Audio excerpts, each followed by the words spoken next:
Okay, it looks like we're live again, I believe. Good morning, everyone, again.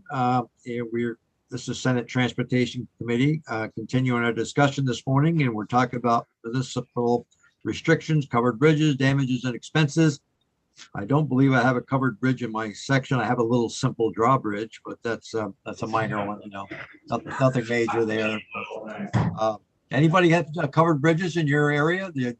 Jane, you must have some. We have tons. We have several. You have Chittenden too?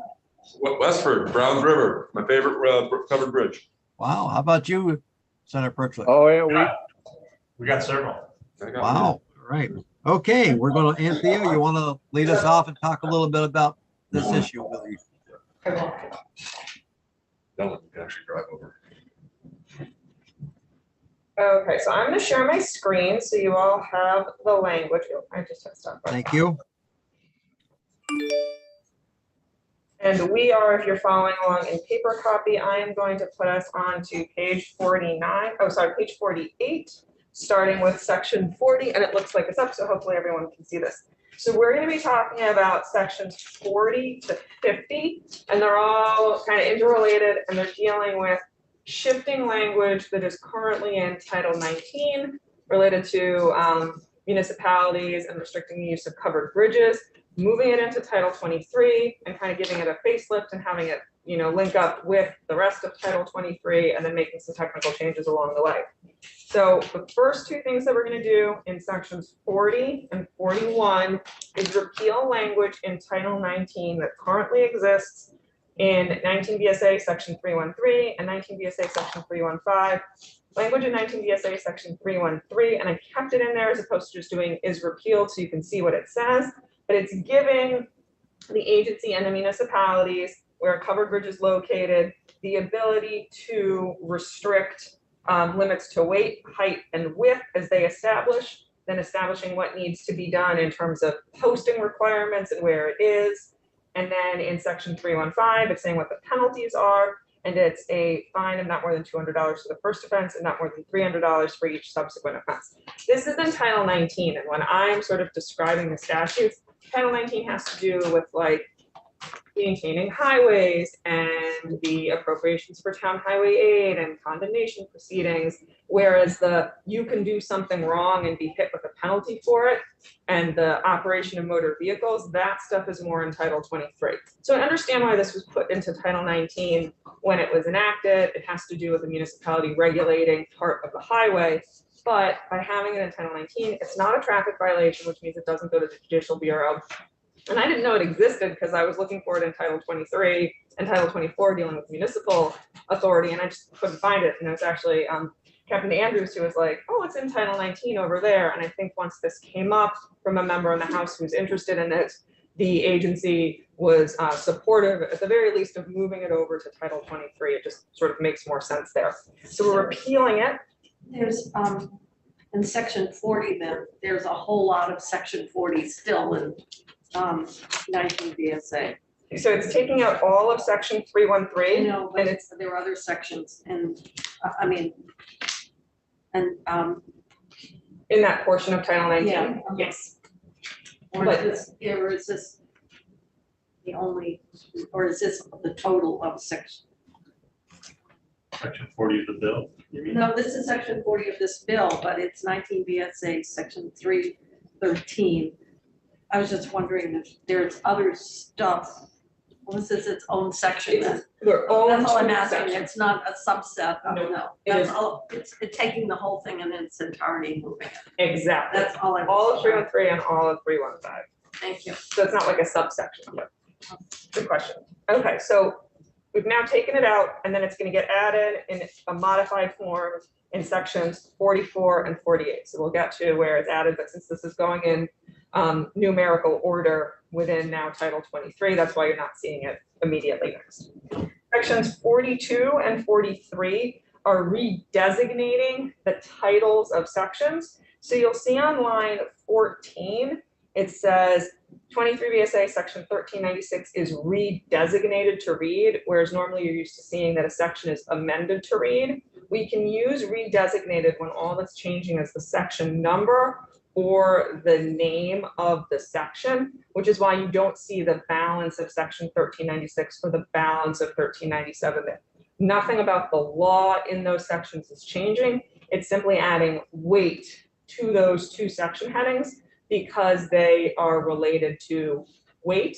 And the reason why this came up is because what we're adding in section 44, this is the updated version of what was repealed from section 313, is broader than just weight limit restrictions. So using special limits here is going to cover, when we get to the language, the weight, height, and width, just like is in section 313. That might help the bridge in Linden Center that those box trucks have too high and that they've been damaged numerous times. Yeah, so they have an ordinance that addresses this, and the ordinance has penalties that are drastically out of alignment with 315. They're much, much higher. So section 44 is going to add a new section to Title 23 VSA section 1397A. This is where the majority of, or all of section 19 VSA section 313 is moved to and then updated. And the updates are things like, instead of saying selectmen of the town, legislative body of the municipality, but it's the same approach. It's the legislative body of the municipality or legislative bodies of the municipality. The covered bridge spans multiple municipalities. Instead of there being potentially ambiguous language in 313 where it says the agency and the selectmen of the town, this is now putting it to the municipality, but requiring consultation with the agency of transportation. That's on line 2.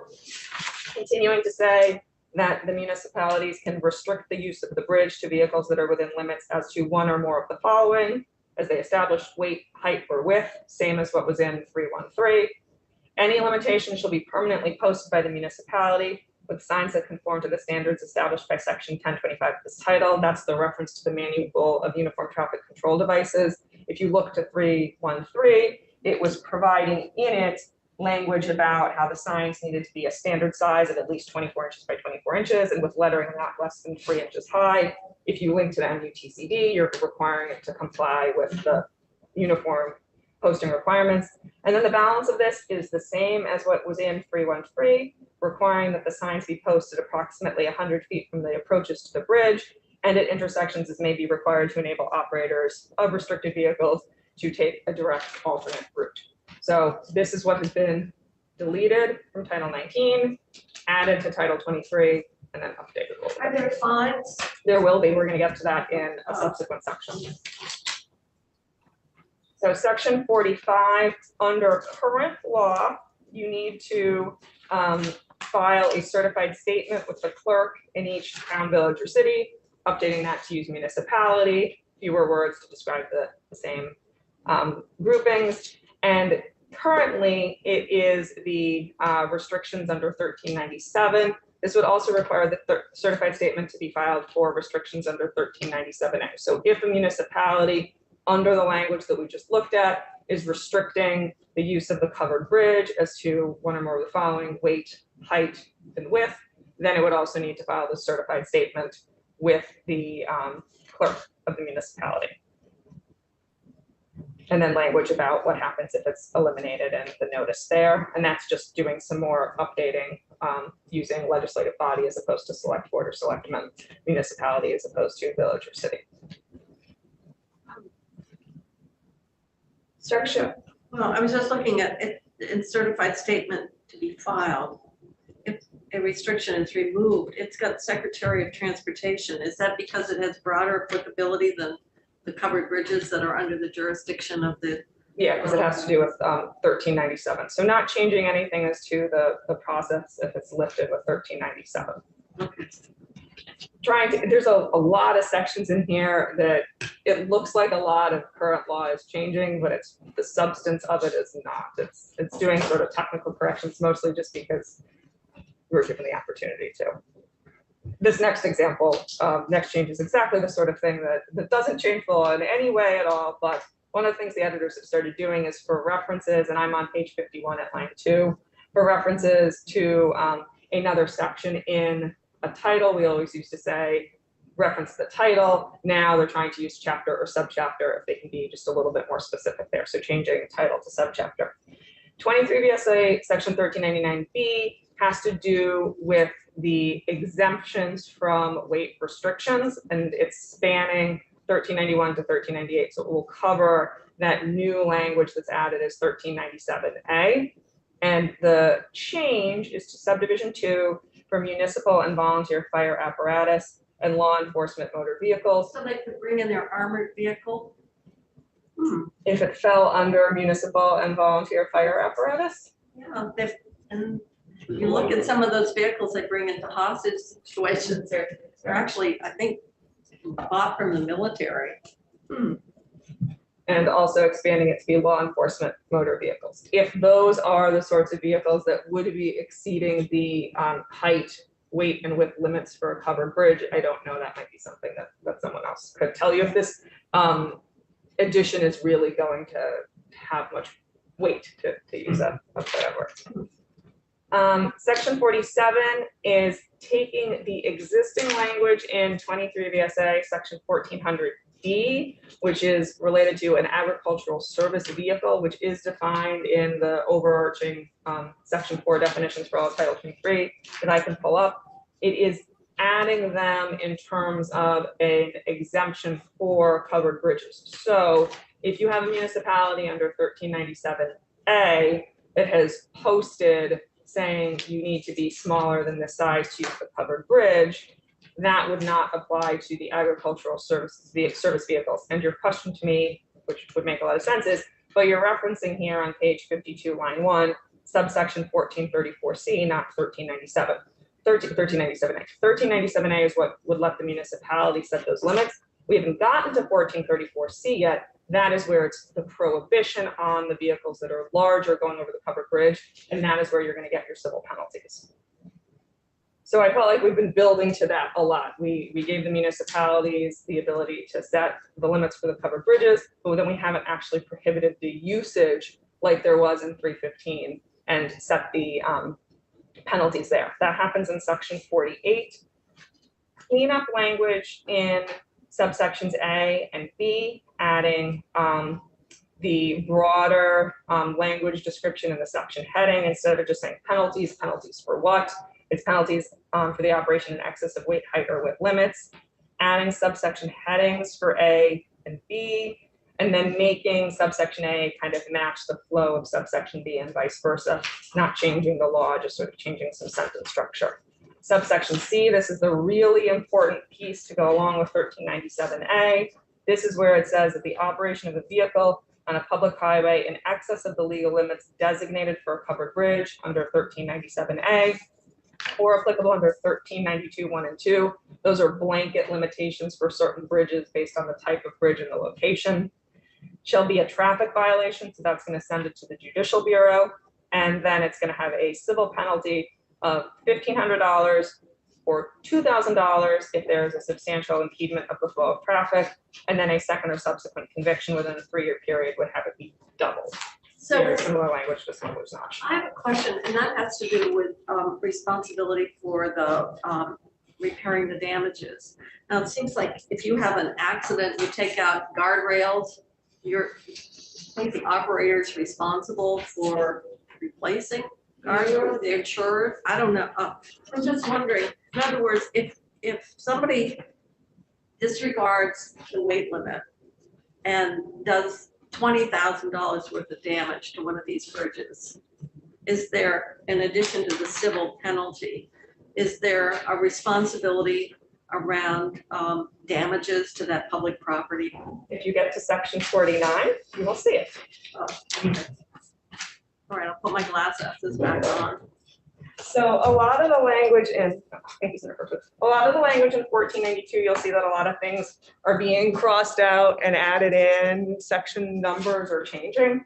I'm going to read from Title 23 right now because it is explaining why there are a lot of numbers changing, and then I'll talk about the balance of the section. So the note for 1492 says the references to sections 1098, 1141, and 1145 of this title in this section are to the provisions of those sections prior to the revision of chapter 13 of this title, in which those sections appeared, and then it gives an act number or something that changed in 1973. And then it says the subject matter of former section 1098 relating to XYZ is now in this section. The subject matter of former 1141 is now in sections 1003, 1081, and 1083.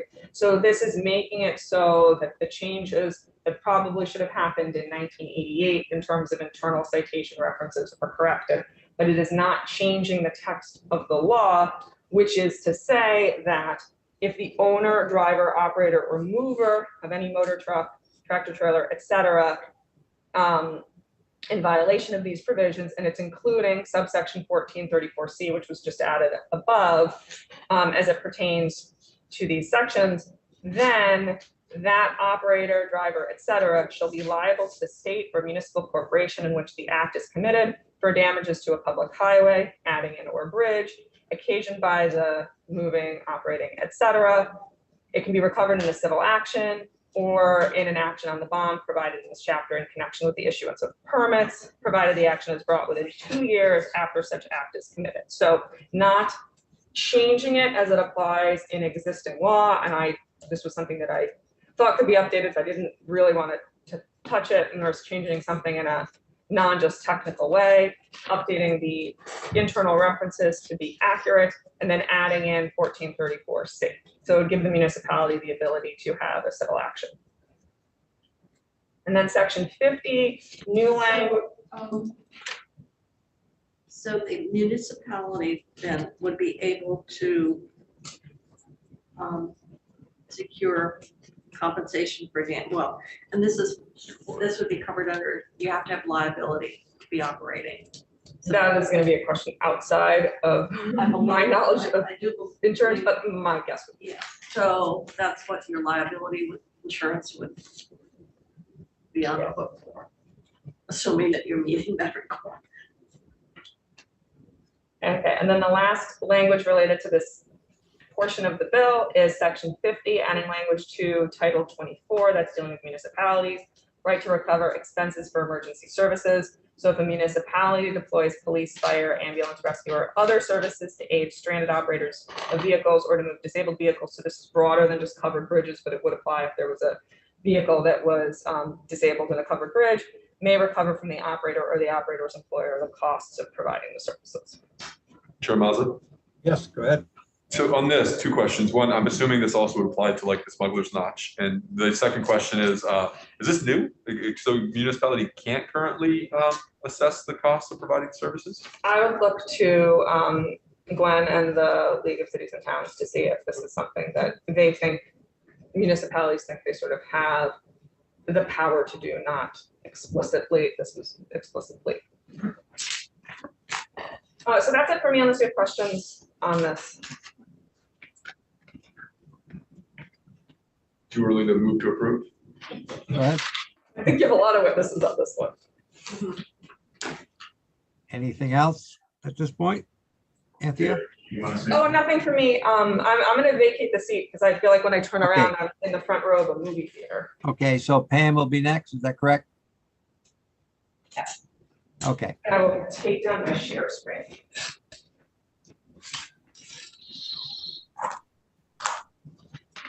Yeah, morning, Pam. good morning. I'm not sure what else I have to offer. I have reviewed this bill and I support it as it's written, the changes. Well, that was easy. Was this language proposed by the agency, or was this added by a member of the House Transportation in response to maybe a particular situation? It was not proposed by the agency. I'm not sure exactly who proposed it, but I do have a feeling it might be related to that Lindenville bridge that continually gets hit. Senator Mazza, Yes, go ahead. Michelle Boomhauer, Vermont Agency of Transportation. I believe that Representative Shaw was instrumental in coordinating this language. And in response to yes, in response to covered bridge incidents similar to Lindenville that have been experienced in his area. I always wondered why they didn't have a steel, like a arch on both sides of it, that if you, at least you'd hit the steel beam whether width or height, that you wouldn't damage the bridge at all, but I guess that would be too costly to do, because some of these bridges are very small. And Ruins the aesthetics. I think since it's Representative Shaw, maybe we should put a blue light on each. that's bridge. right. That's what when I see them, I'll tell them that. We gotta have a blue light on each side of the bridge. Yeah, yeah. And then let's Okay, say- so who would like to go? Yeah, go right ahead. I'm sorry. Kevin? Marsha, anything to add? I'm afraid Senator Mazza, he's not with us this morning. Okay, so we'll switch to the league, right? Yeah, Gwen, good morning. Good morning, committee. Brookfield, She's the town of Brookfield. town of Brookfield. Oh, golly, look at that. That's so funny. I was at my planning commission meeting, so I'll rename myself. Go right ahead. What have you got some advice for us? Hi, everyone.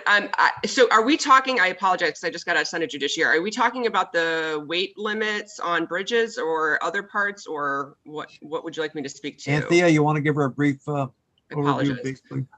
When we're talking about, from H 736, the T-bill as was introduced in the House, sections 40 to 50, all the stuff under the reader assistance heading for municipal restrictions, covered bridges, damages and expenses. 40. Okay, great. Thank you. So it is the wait. Okay, yeah. So as I understand, and we didn't get a chance to testify in the House Transportation Committee, but I did tune into the testimony that was given, and I would hope that Anthea can help correct me if I'm wrong. But this is simply updating language, switching it into a different title in statute, and increasing the penalties, but not making any changes in terms of decision making. So it would still be in coordination, because as I understand it, current law says that the agency and select boards would have this authority, and this would continue that authority. The select boards and legislative bodies would have the authority in coordination with the agency to make. Yeah, I think that's a fairly accurate recitation of the testimony given. And then section 50 is the new language in Title 24 for municipalities deploying services. Right. Yeah, so I thank you for pointing that one out. So we support the language. It's an update. It makes it makes things a little bit more clear. And also we appreciate the increases in penalties. They're more modern. They make a lot more sense. With speaking to section 50, we support this language as well. And this is a common gripe from a lot of communities. I'm actually on the volunteer fire department of my town of Brookfield as well. So it would be nice to have towns be able to recoup the cost of providing some of these services that they're currently unable to. So we support all of the sections. Under present law right now, if someone hits a bridge, a covered bridge, they have to pay for the repairs of the bridge and pay a fine. Is that what it is now? Um, I'll let Anthea speak to that, but that's what, as I understand it, that's how it is. Yeah. I would say definitely there's a fine. Under 315, it would be pretty low. It would be $200 for a first offense and not more than $300 for a subsequent offense. You do have some municipalities that have enacted their own ordinances that have larger fines or civil penalties. I think it's arguable that they don't have the authority to have them be that high. And then in terms of the damage to the bridge itself, I think there is language about liability for damages caused to the highway. Is the bridge part of the highway? Adding some clarity there in section 49. And then also the fact that that statute is woefully out of date in terms of its internal citations. And I think this would certainly help if the goal is to make, what I think the intent of that language always was, which was to make individuals who are damaging highway infrastructure liable for those damages. And every covered bridge in Vermont is different size, I'm sure. So they all have different size limitations, right? Basically. So this would require the municipality to set the height, weight, and width limits if they chose to do so. There is language in 1392(1) and 2 that has sort of default weight limits for types of certain bridges, and I think some of that would cover covered bridges. So this would be for a deviation there. Yeah, because every bridge is different. I'm sure some have been updated or reinforced, and others are probably been there for 100 years and not much work done to them. So They're all, I'm sure, we must have hundreds of them in Vermont. I don't know how many, but there's got to be a great number. It's still there. $1 million for APPs.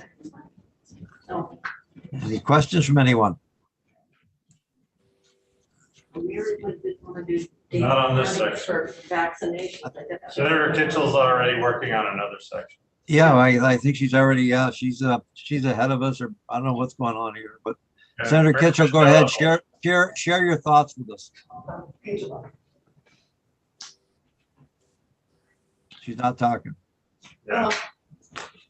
I was asking what they did for incentives to give Vermont households subsidies to purchase an ATV or a snowmobile. Oh, you're in another part of the bill. Oh, wow. I know. Yeah, geez. Calm down a little bit. Just relax a little bit. Rearing to go. Yeah.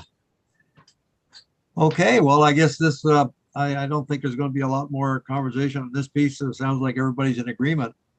So anything else anybody has to offer? Oh, thank you. Okay, I guess not. Well, thank you very much for participating this morning. So we got taken care of the bridges. I thought this subject was going to go for a long time, but I guess not. Trying to get it out. Hey, Gwen, Gwen, you still with us? Yep. I'm still here, sorry. Town of Brookfield. Sorry. I'm not gonna live that one down. Well, Chair that's Mazza, where you live, in the town of Brookfield? You're on the Yeah, and planning? I'm on the planning commission, so I was logged into my Zoom for my planning commission meeting, so. So you're on a planning commission, you're on a fire department, and what else? Historical society. You're a busy lady. A floating bridge. Oh, that's right, yeah. Yeah, Senator Chittenden, you had a question. Gwen, you remind me of myself. I'm a serial volunteer. I love to serve on any board that somebody that'll have me. My wife doesn't let me volunteer anymore without checking with her. But my question to you is off this topic, if I may, Chair Mazza. It's something we talked about previously, and I just didn't know if it was on the VLCT's radar. May I bring it up? Go ahead, go for So it. it has to do with tow trucks, or sorry, not plow trucks. So the state has plow truck tracking where you can see where the plow trucks are moving throughout the state. And they mentioned something about being able to piggyback onto that contractor service for local municipalities so that all the municipal plow trucks could also be on there. I don't want to put you on the spot today, but I'd love to hear if the LCT has a strong thought or if they see a way that we could support towns to piggyback on this so that our constituents can see where all the plow trucks in Vermont are during heavy storms. Thank you, Senator.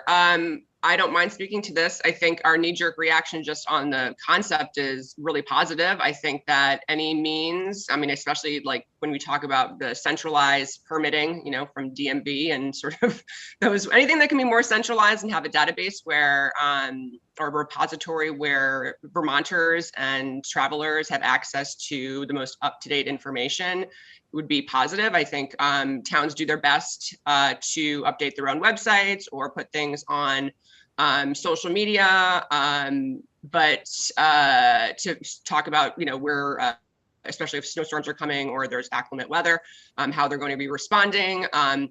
But you always have those individuals in the community that don't necessarily know where to go for that information.